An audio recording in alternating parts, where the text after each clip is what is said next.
Boa noite a todos.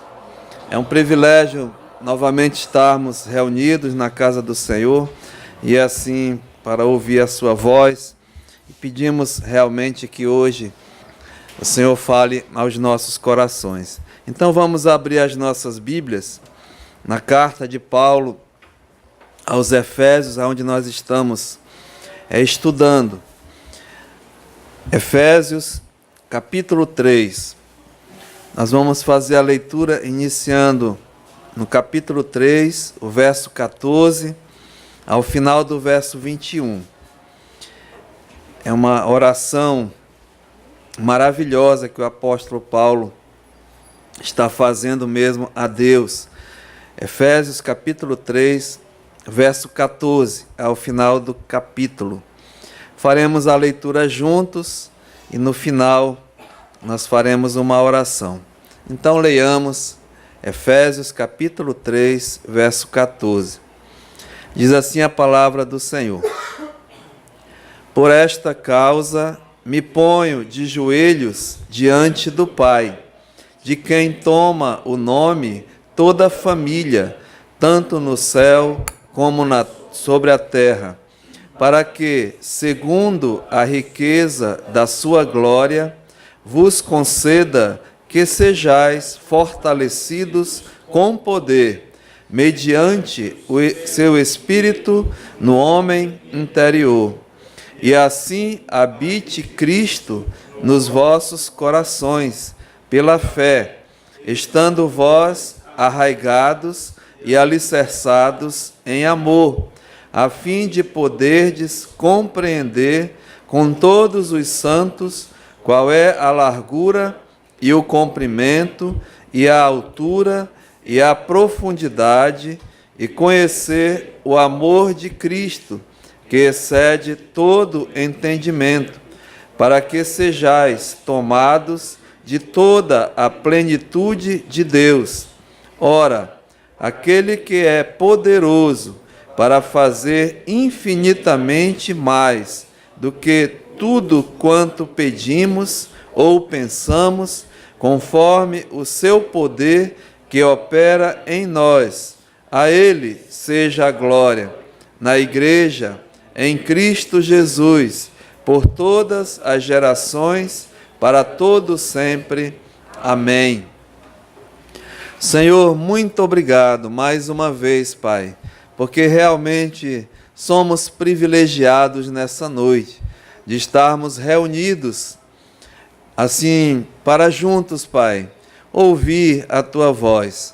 Muito obrigado, Pai, porque só foi possível devido à obra grandiosa de Jesus Cristo ali na cruz do Calvário. Nós Te louvamos por isso, Senhor. E também nessa noite, o Senhor, que é o autor da palavra, o Santo Espírito, que Ele mesmo seja o nosso professor, porque nós dependemos dEle, necessitamos, estamos totalmente assim, dependentes do Senhor. Que Ele venha mesmo falar as Tuas verdades, revelar as coisas que a Ti pertencem, Pai, aos nossos corações. E a Tua igreja aqui reunida receba mesmo o alimento espiritual para as nossas almas, para o fortalecimento da nossa fé.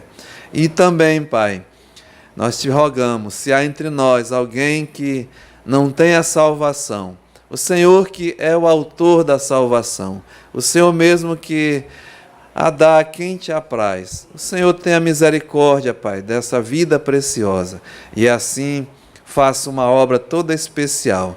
Nós entregamos as nossas vidas em Tuas mãos, Pai. Aceita a nossa gratidão. No nome santo de Jesus. Amém. Podemos assentar, amados. Irmãos, nós estamos contemplando essa maravilhosa oração do apóstolo Paulo a Deus. Essa oração mesmo que Paulo faz em favor dessa igreja.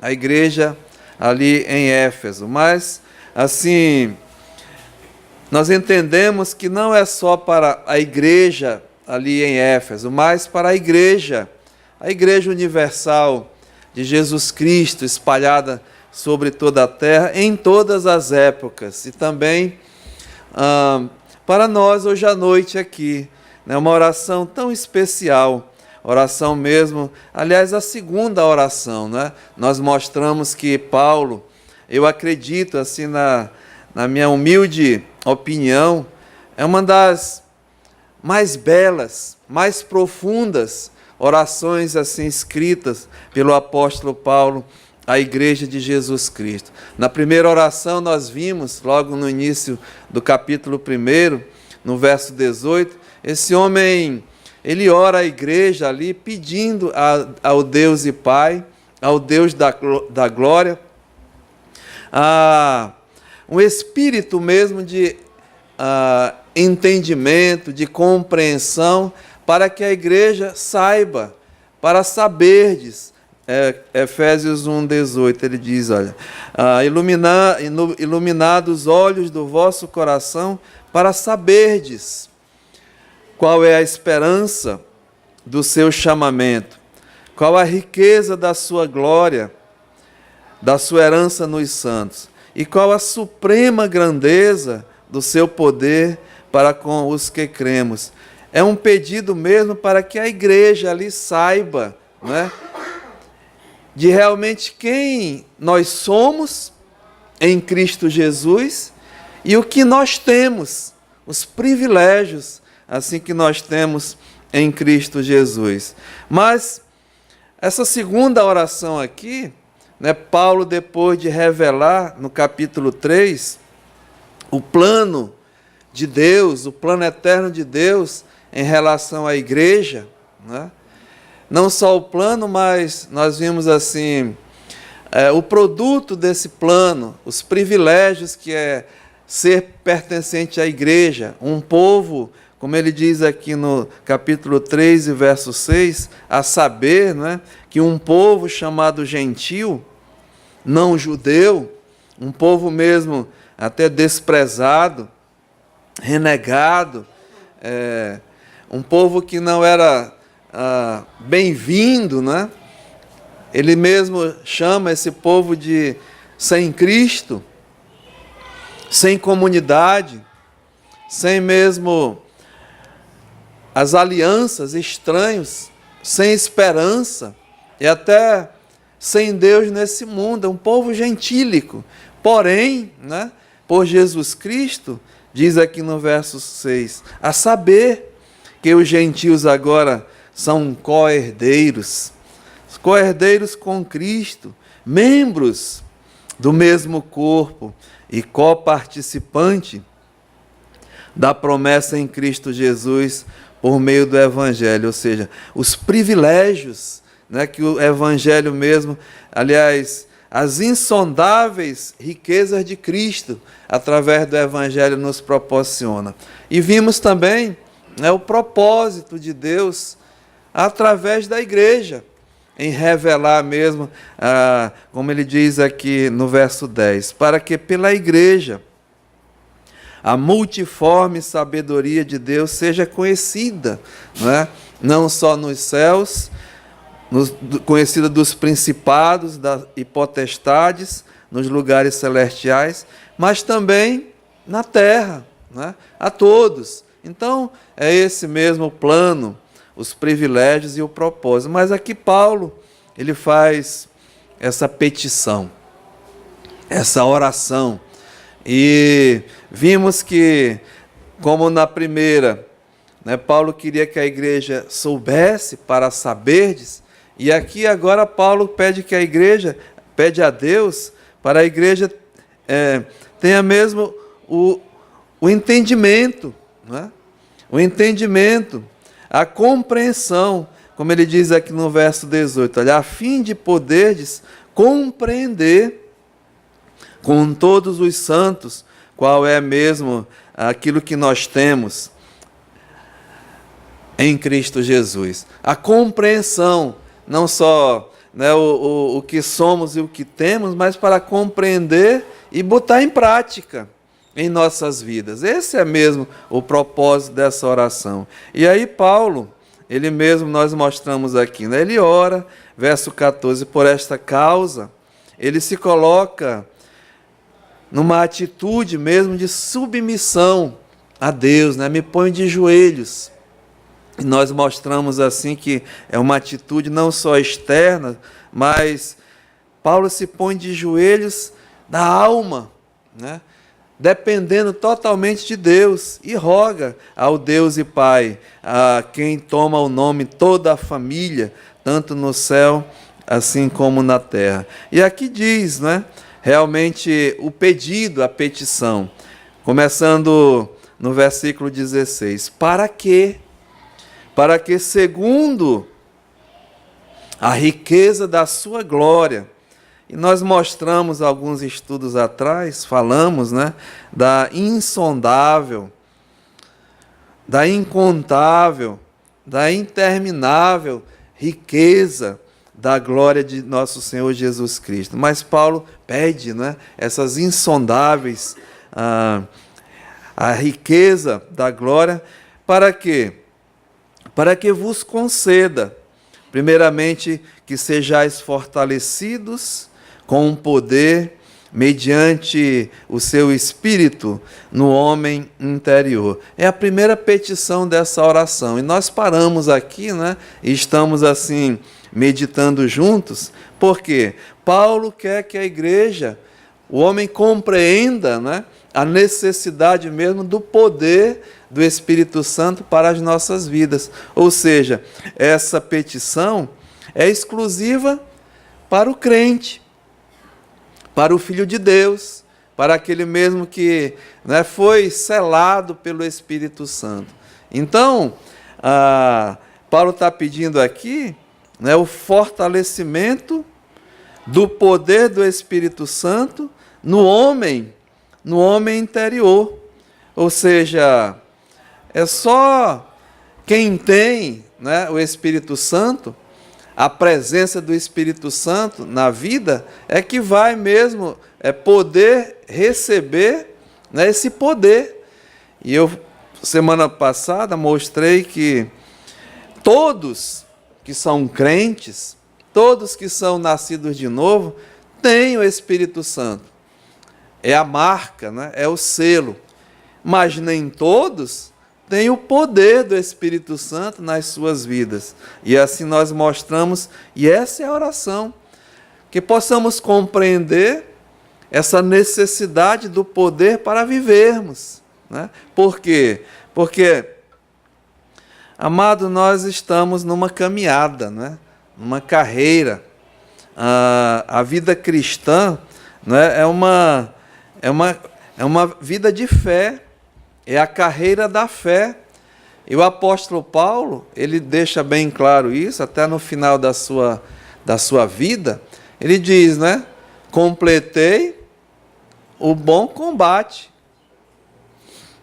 completei a carreira, né, a carreira que está proposta a cada um de nós, combati o bom combate, completei a carreira e guardei a fé. Essa carreira da fé que nós temos assim que viver. E não é fácil, né?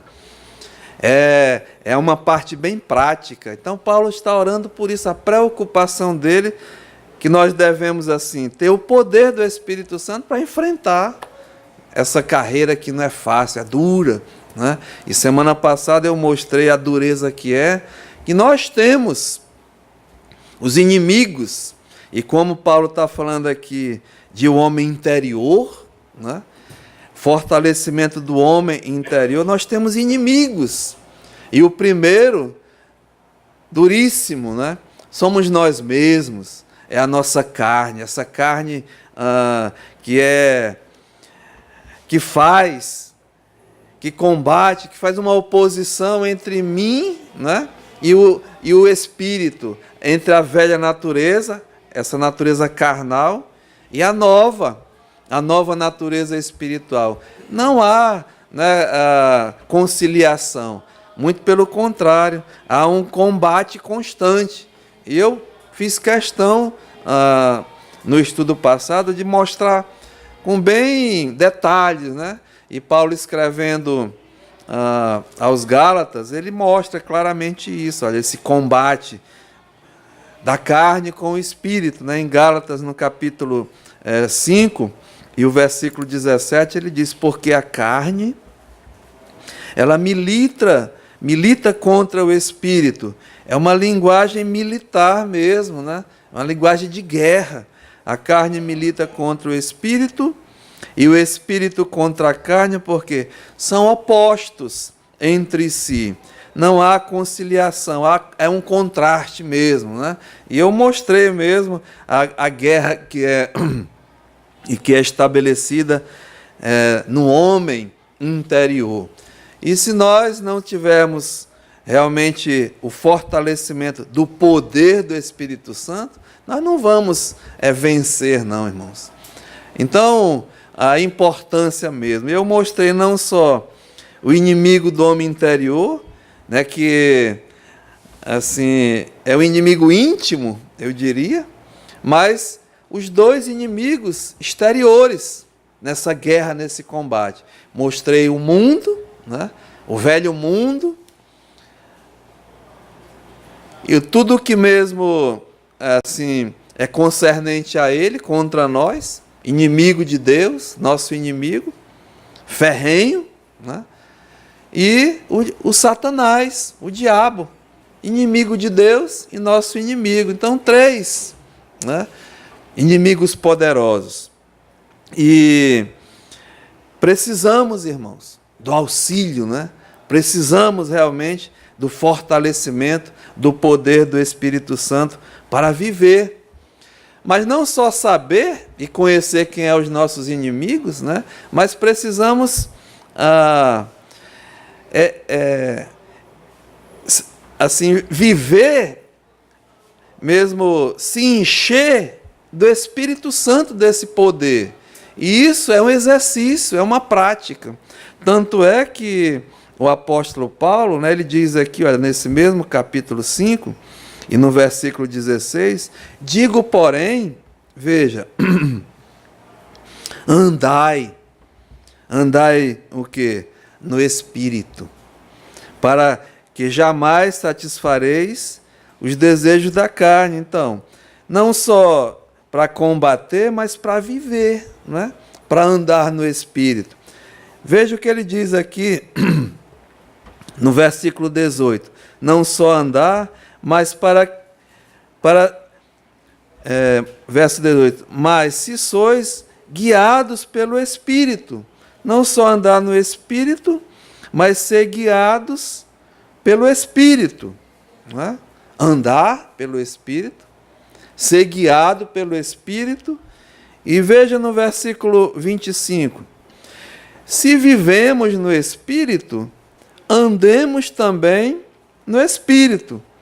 Ou seja, andar no Espírito, não é? Ser guiado pelo Espírito e viver pelo Espírito Santo. Então, eu gostaria até de aprofundar mais ainda, né? Essa necessidade que nós temos do poder para ser guiados pelo Espírito, para andarmos no Espírito e para vivermos realmente no Espírito. Amados, é possível, né? É o alvo para as nossas vidas. E eu digo assim, é o melhor para as nossas vidas, nós que já temos o Espírito Santo. E o apóstolo Paulo, lá em Efésios, no capítulo 5, ele dá uma exortação e algo assim que precisamos mesmo entender, né? Quando ele diz aqui, Efésios 5,18, e não vos embriagueis com vinho, no qual há dissolução, mas enchei-vos do Espírito. Ou seja, não é para mim ser guiado pelo Espírito, para mim andar pelo Espírito e viver pelo Espírito, eu tenho que estar cheio do Espírito Santo. Ou seja, o poder do Espírito Santo agindo plenamente na minha vida. E isso, irmãos, não é algo impossível, não. Muito pelo contrário. Eu assim, diria que na minha própria experiência de vida, eu estava meditando hoje, é possível, não que eu estou aqui dizendo que eu estou melhor do que ninguém, muito pelo contrário, mas é o que o Paulo está dizendo, e é possível, né, nós exercitarmos em nossas vidas. Ter uma vida, como diz aqui, né, cheia do Espírito Santo, porque ele diz, enchei-vos, vós sede cheios do Espírito. E como pode, né, acontecer isso nas nossas vidas? Primeira coisa é ter o Espírito Santo habitando em nós. E isso, quem garante é Deus, porque no momento da nossa salvação, né, do novo nascimento, Ele já implanta, Ele já coloca, sela-nos com o Espírito Santo e nos exorta, né, a vivermos por Ele. E sabe, irmãos, Paulo diz aqui, olha, não vos embriagueis com vinho, no qual há dissolução, mas enchei-vos, ou seja, é ser encharcado, né? É ser tomado, é ser mesmo controlado pelo Espírito Santo. E ele faz essa ilustração, né? Eu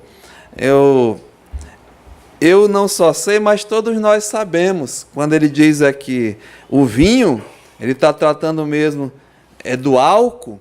Quando uma pessoa se embriaga, né, com álcool, é porque ela fica mesmo tomada, fica encharcada, né, afetada, completamente o quê? Dominada e controlada pelo álcool. As suas ações, as suas atitudes, não é mais como de antes, né? Foi afetada, foi mesmo assim tomada, foi enchido e está sob o controle do álcool, né? É isso que ele está dizendo.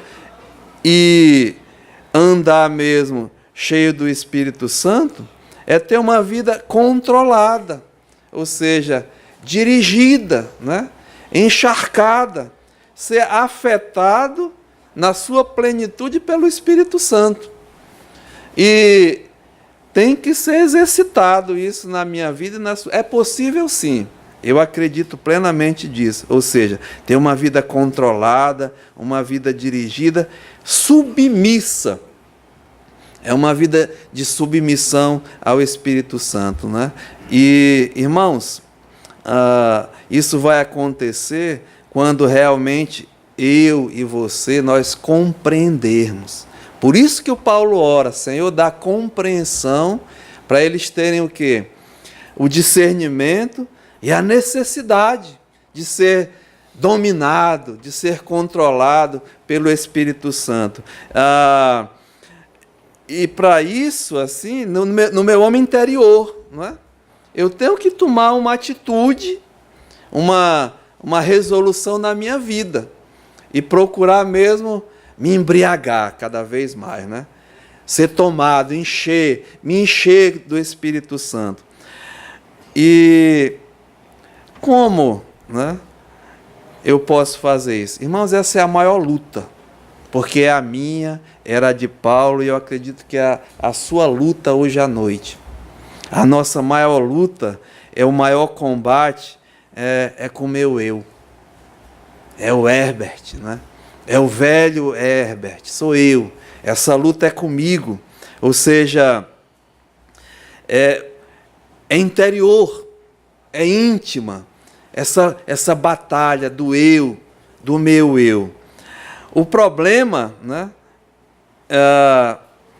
O grande problema é que nós, assim, eu quero, a minha vontade, eu quero decidir, e eu decido aquilo que eu quero fazer, né? Cabe a mim.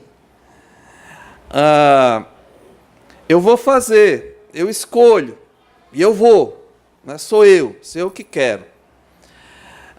Eu faço a minha vontade, e eu quero que o Espírito Santo, quando eu falo Espírito Santo, é a Trindade está envolvida, eu quero que apenas Ele abençoe, né? Eu decidi fazer algo, e abençoa o que eu vou fazer, abençoa aquilo, né? É diferente, irmão. Essa é a grande luta. Mas não é assim que a palavra de Deus diz, não. Nós temos que mudar esse entendimento, essa compreensão, essa atitude.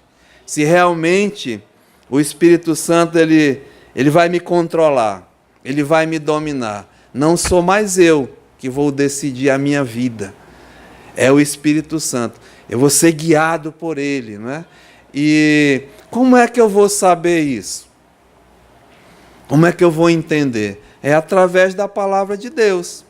O Senhor Jesus, né, ele fala dessa forma assim, olha, irmãos, veja, Evangelho de Mateus, no Evangelho de Mateus, no capítulo 16, é bem conhecido nosso, Mateus, capítulo 16, e versículo 24. Mateus 16, 24. Diz assim a palavra do Senhor. Então, disse Jesus aos seus discípulos: se alguém quer vir após mim, veja, a si mesmo se negue, tome a sua cruz e me siga. Então, essa batalha, né? Essa luta contra o eu, contra a minha vontade, né? Contra aquilo que eu quero decidir para mim, eu sendo o chefe, o patrão, tem que mudar, tem que cancelar. Não mais eu, né? Eu tenho que negar a mim mesmo, negar a minha vontade, negar a minha própria vontade. E isso não é fácil, irmãos, sinceramente. Negar a minha vontade é fazer a vontade de Deus.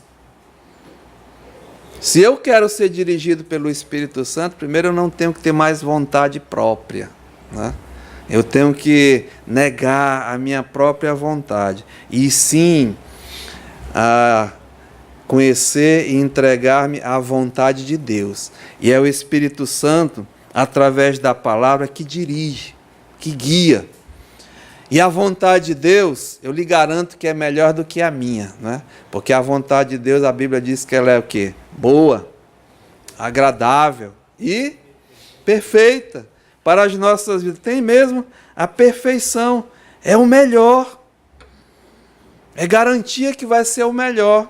Então, não é uma guerra mesmo, não é uma luta contra mim mesmo, porque o problema é que, como eu falei, eu decido fazer algo, né? Eu planejo algo e eu vou. Mas será que é a vontade de Deus? Eu escuto, né? Mesmo no meio do povo, nós tomamos, né, decisões nas nossas vidas, fazemos nossos planos e a gente diz, eu vou orar para Deus abençoar. Mas será que Deus quer que você faça isso? Tome as decisões, né? É da vontade dele mesmo? Ou é a tua vontade, ou é a minha vontade? Eu tenho conversado sim, né? A pessoa diz, olha, eu vou fazer aquilo. E vai, né? Mas ora para Deus abençoar aquilo. Então não é assim que funciona com Deus. Primeiro é negar-se a si mesmo. Quer ser dirigido plenamente pelo Espírito Santo? Então nega-te a ti mesmo. Agora, saber da vontade de Deus, né? Como saber a vontade de Deus para a minha vida?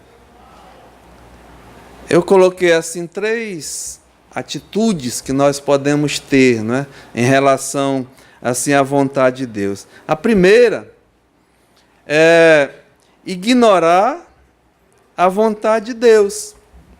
A primeira coisa, né, é ignorar a vontade de Deus como? Não querer saber. Não querer saber é fazer a minha vontade, né, fazer a sua vontade. Então eu estou ignorando a vontade de Deus. É fazendo a minha vontade. Então nós temos que ter muito cuidado com esse tipo de atitude nossa, né? E a Bíblia, ela fala uma coisa interessante, Deus, né? Veja o que ele diz aqui em Tiago, no capítulo 4, Tiago capítulo 4, e no versículo 13, diz assim a palavra de Deus: atendei agora Vós que dizeis, né? Nós falamos assim. Tiago 4 e 13. Atendei agora, atentai, vós que dizeis, hoje ou amanhã iremos para a cidade tal, né? Decidi, é isso que eu vou fazer.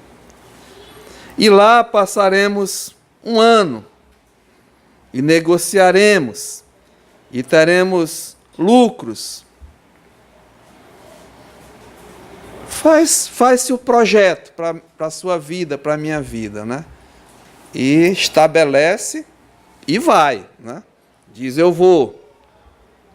Mas veja o que diz o versículo 14. Vós não sabeis o que sucederá amanhã, nem eu, nem você. Que é a vossa vida? Que é a vossa vida? Sois apenas como neblina, que aparece por instante e logo se dissipa. O homem, ele faz os seus planos, os seus projetos, né? Nós fazemos como se nós fôssemos eternos, né? Eu vou fazer aquilo, tal, estabelece, né? Diz que vai para tal lugar, mas a Bíblia diz, espera aí, rapaz, não está vendo que tu não sabe o que vai suceder amanhã? O que é a tua vida? Sois apenas como uma neblina que aparece por um instante e logo se dissipa. Em vez disso, olha, o contrário desse tipo de atitude, desse tipo de comportamento, devias dizer, se, meu irmão, como muda, né? Se o Senhor quiser. É uma oração difícil, né? Porque nós estamos aqui realmente reconhecendo que dependemos dele. Podemos até fazer os nossos planos, os nossos projetos, mas se o Senhor quiser. E como é que eu vou saber a vontade dele, né? Através da sua palavra. E o Espírito Santo, ele dirige, ele mostra exatamente. Olha, se o Senhor quiser, não só viveremos, como faremos isto ou aquilo. Agora, entretanto, vos jactais das vossas arrogantes pretensões, toda jactância, toda, né, gabolice, toda arrogância, enfim, é semelhante a essa, é maligna, não é de Deus, não. Né? É você estar confiando nas suas próprias forças, no teu próprio poder. O crente não deve agir dessa forma, né? O ímpio sim. Mas diz aqui, olha, portanto, aquele que sabe que deve fazer o bem e não o faz, nisso está pecando. Ou seja, a ignorar a vontade de Deus, né, é fazer a tua vontade. É assim, é um obstinado nesse sentido. Né? Deus está mostrando, mas a pessoa não quer saber. Né? Já decidiu. Ou seja, não só ter esse tipo de atitude, mas também, eu diria assim, aquele que está desinteressado. Né? Tem um desinteressado. Deus começa a falar na vida, começa a mostrar, né? Começa a convencer, começa mesmo assim a mexer com a gente, mas você tem medo, né? Tem receios. Sabe por quê, irmãos? Porque vai mexer profundamente com a sua vida, com a minha vida. Vai sim. Você quer realmente fazer a vontade de Deus? Quer que o Espírito Santo te dirija? Ele vai começar a falar, através da sua palavra, através da oração. Ele vai mesmo, né, convencer. Aliás, ele tem essa função, né? Ele não é só para convencer o homem do pecado, da justiça e do juízo, mas ele continua o trabalho de convencimento através da sua palavra nas nossas vidas. E nós temos o quê? Medo? Porque vai mexer com a nossa vida, né? Eu coloquei assim, vai mexer na tua zona de conforto, na minha. Tá tudo bem, mas o Espírito Santo começa a falar. Aí a gente tem medo, né? E começa a se desinteressar. É ignorar mesmo, assim, a vontade de Deus, não querer saber. Então tem que ter muito cuidado, né? Realmente nós queremos? Então essa é a primeira atitude em relação à vontade de Deus. A outra, de saber a vontade de Deus, é saber, ter plena convicção e desobedecer, né? Desobediente. E tem um exemplo, bem clássico, né, podemos dizer assim, na palavra de Deus, é de Jonas. Os irmãos, acredito, conhecem bem, mas esse homem Jonas, né, ele sabia da vontade de Deus para a vida dele. Vamos ver lá, né, Jonas, o livro de Jonas.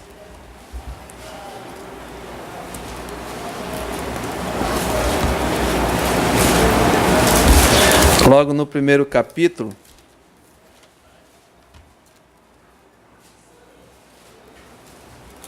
Jonas, capítulo 1, diz assim, olha: veio a palavra do Senhor a Jonas, filho de Amitai, dizendo: dispõe-te, vai à grande cidade de Nínive e clama contra ela, porque a sua malícia subiu até mim.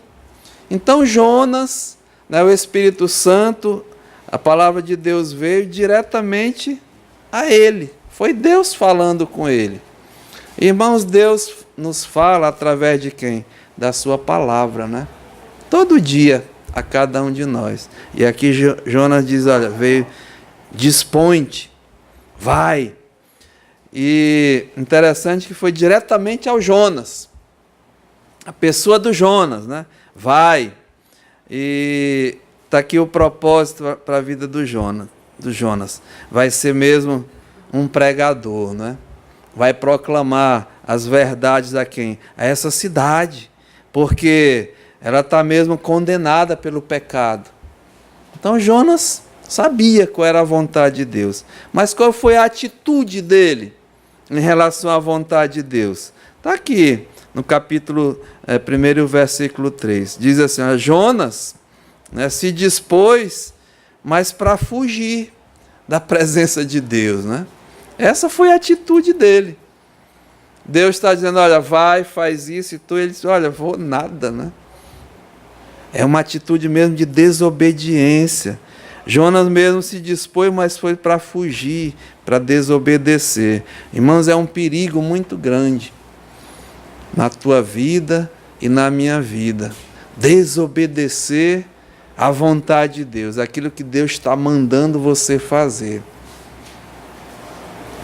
E eu sei que Deus manda, eu sei que Deus assim incomoda, e a pessoa não faz, né? Sabe que tem que fazer, mas não faz.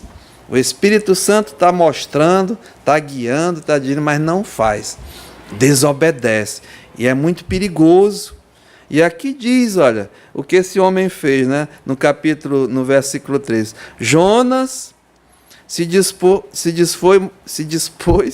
mas para fugir da presença do Senhor. E olha para onde ele foi, para Tarsis. Deus mandou ele para Nínive. Nínive era 800 quilômetros de onde ele estava, né? Para o leste. Ele foi para o oposto. Ele desceu e foi para Tarsis, lá para a banda do leste, rumo da Espanha. Eu vi no mapa 800 quilômetros para Nínive, de Jope, e para Tarsis era 3.000, quase o triplo, né? Vou para bem longe. E aí, ele foi, né?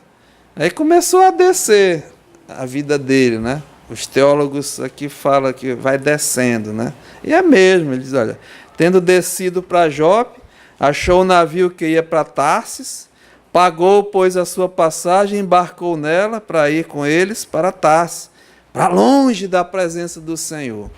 Perigosíssimo, né? Aí diz, olha, no verso 4, mas o Senhor lançou sobre o mar um forte vento, e fez-se no mar uma grande tempestade, e o navio estava a ponto de se despedaçar. Então os marinheiros, cheios de medo, clamavam cada um ao seu Deus e lançavam no mar as cargas que estavam no navio, para ali aliviarem o peso dela. Jonas, porém, desceu lá para o porão, lá estava mais ainda longe, mais baixo, e se deitado dormia profundamente, não estava nem preocupado, né? Com Deus, com a vontade de Deus, ele queria era fugir, longe. Irmãos, isso causa grande prejuízo, né? Não só é um perigoso, mas causa grande prejuízo, não só material, que a gente está vendo aqui, né? As pessoas em volta, enfim, há um desperdício, materiais, mas também até espiritual, na vida da pessoa, né? Causa problemas. Olha o que diz aqui, olha, versículo 12. Eles vão conversando, mas diz assim, olha, respondeu-lhes Jonas, tomai-me e lançai-me ao mar, e o mar se aquietará, porque eu sei, ele era bem consciente, ciente, né? Que por minha causa vos sobreveio esta grande tempestade. Coisas espirituais. Havia uma multidão lá que ia perecer espiritualmente, né? Por causa da atitude do Jonas, de fugir. Então causa prejuízo. E é muito perigoso, né? Até dá pavor, irmãos. Gera. E esse homem, a Bíblia diz que, por causa dessa atitude, ele foi lançado no mar. Foi lançado no mar e viu a morte de perto, né? Viu a morte de perto por causa de fugir da presença de Deus. Mas vocês sabem, pela graça de Deus, Deus não desistiu de Jonas, porque ele era filho de Deus, né? Apesar da sua desobediência, apesar do seu pecado, a Bíblia diz que ele mesmo reconheceu, se arrependeu, né? Pediu perdão, e Deus o usou. Mas a lição aqui não é saber a vontade de Deus e desobedecer. É perigoso, né? Traz prejuízos materiais e espirituais para as nossas vidas. Ou seja, tem que ter muito cuidado, né? E a terceira atitude é saber a vontade de Deus e agora, irmãos, obedecer, né? Ser mesmo um obediente. E o maior exemplo, acredito mesmo, para todos nós, é o exemplo do nosso Senhor e Salvador Jesus Cristo. Esse sabia da vontade de Deus na sua vida. E a Bíblia diz que ele, cheio do Espírito Santo, né? Dirigido, guiado pelo Espírito Santo, fazia a vontade de Deus na sua vida, mesmo enfrentando as lutas, as dificuldades, tudo que estava à frente, mas ele obedeceu. Não só isso, mas era o prazer, né? Quando ele diz lá, ele mesmo confessa em João, no capítulo 4, no Evangelho de João, no capítulo 4, quando ele diz assim, olha, João capítulo 4, e no verso 34, disse-lhe Jesus, a minha comida, aquilo que tudo eu preciso, aquilo que me dá energia, aquilo que eu faço, diz assim, a minha comida consiste em fazer a vontade daquele que me enviou e a realizar a sua obra. Então Jesus Cristo, ele mesmo sabia plenamente qual era a vontade de Deus para a vida dele e ele obedecia, né? Guiado pelo Espírito Santo. E diz assim, a minha comida Consiste em fazer a vontade daquele que me ensinou e a realizar a sua obra. E havia mesmo os benefícios disso, né? Apesar de tudo, irmãos. Em João capítulo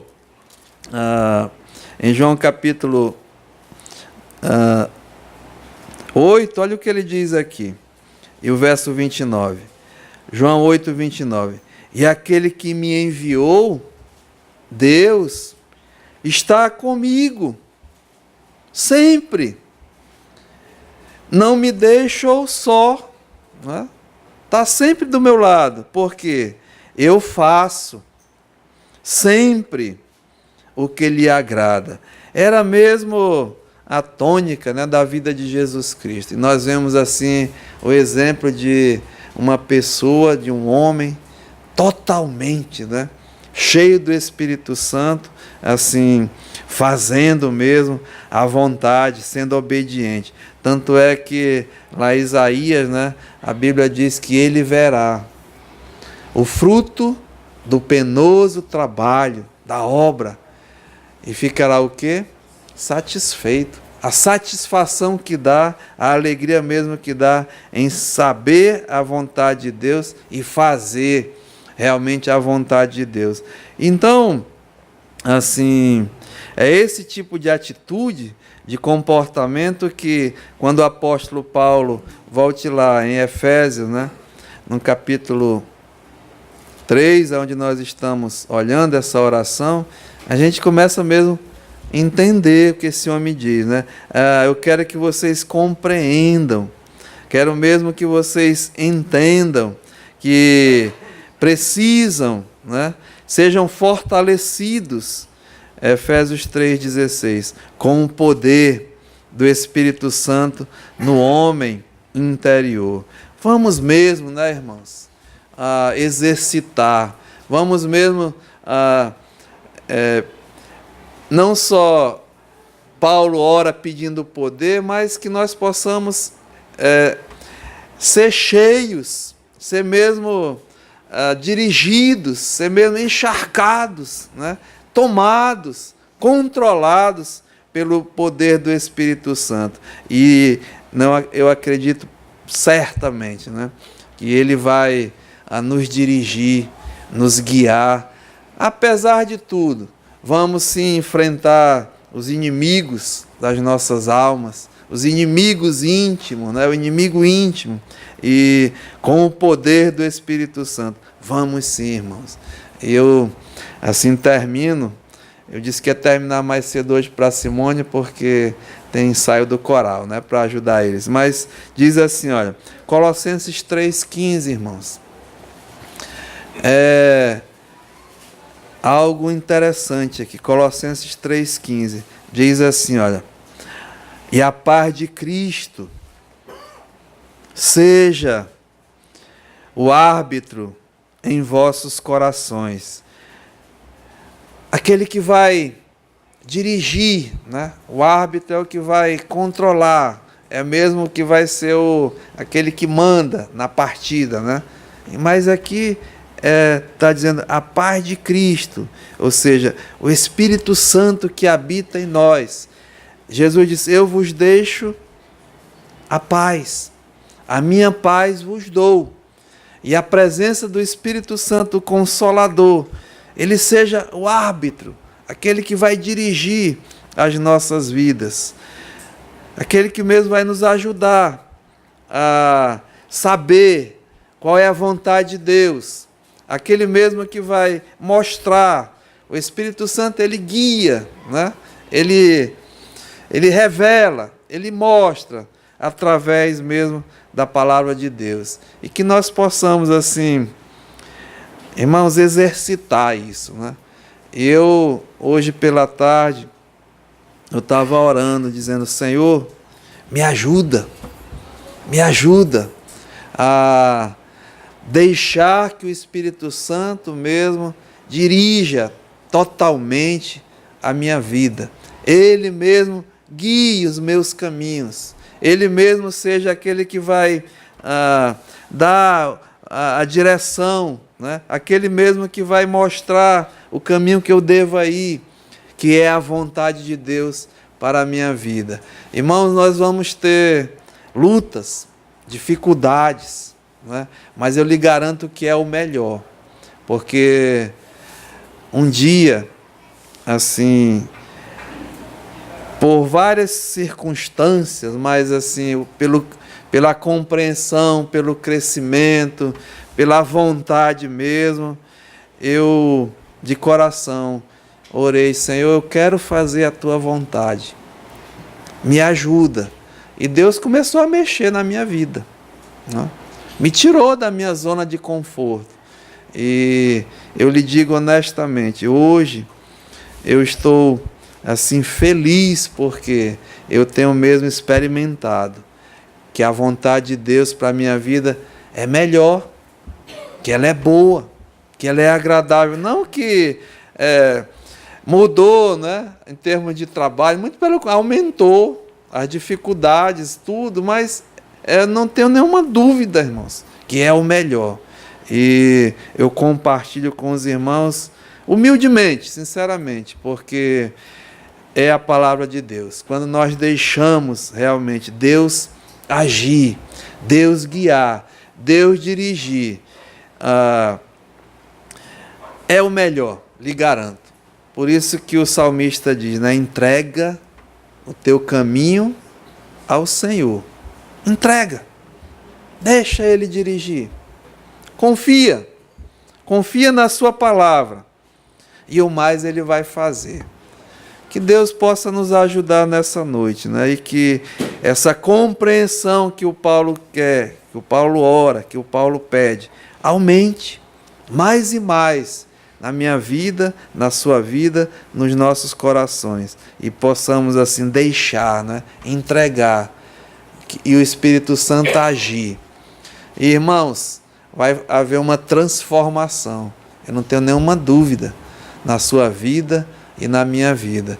Que Ele mesmo seja o árbitro, Ele seja o controlador, é aquele que vai guiar, né, que vai mesmo nos ensinar. E que possamos viver pelo Espírito. Que Deus nos ajude, né? Pai, nós te louvamos, Senhor.